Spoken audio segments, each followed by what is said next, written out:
ప్రతిరోజు 5 గంటలకి 5:30కి లేసే నేను ఈరోజు 4 గంటలకు లేసి పనులన్నీ కంప్లీట్ చేసుకున్నా. ఎందుకంటే నిన్న నైట్ కస్టమర్స్ వచ్చి 5 బ్లౌజులు ఉన్నాయి, చీరలకి ఫాల్స్ వేయాలి, బ్లౌజులు స్టిచ్చింగ్ చేయాలి, ఇంకా మీరు ఈరోజు ఈవినింగ్ వరకు మాకు అర్జెంటుగా కావాలి, ఫంక్షన్ ఉందబ్బా అని చెప్పారు.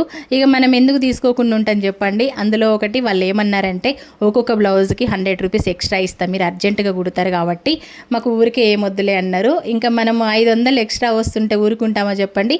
మళ్ళీ చెప్తున్నా, ఇది మాత్రం ఆశ కాదు, అవసరమనే అనుకోవాలి. మనం ఏ పని చేస్తున్నా మన కుటుంబం కోసం, మన అవసరాల కోసమే చేస్తాం కాబట్టి దీన్ని ఆశ అనుకుంటే అది మీ పొరపాటు. అందరిని అనట్లేదు, కొందరు అలా అనుకునే వాళ్ళు ఉంటారు కాబట్టి చెప్తున్నా అనమాట.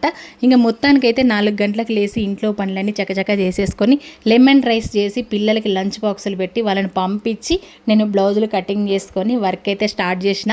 ఇదంతా కూడా ఒక ఫుల్ వీడియో అయితే వస్తుంది, చూస్తూనే ఉండండి. ఓకేనా ఫ్రెండ్స్, బాయ్. మరి ఈరోజు పిల్లలు వచ్చే టైం వరకు నేనైతే 5 బ్లౌజులు కంప్లీట్ చేసేయాలి. వీడియో నచ్చితే లైక్ చేయండి, షేర్ చేయండి, సబ్స్క్రైబ్ చేయండి. Bye bye.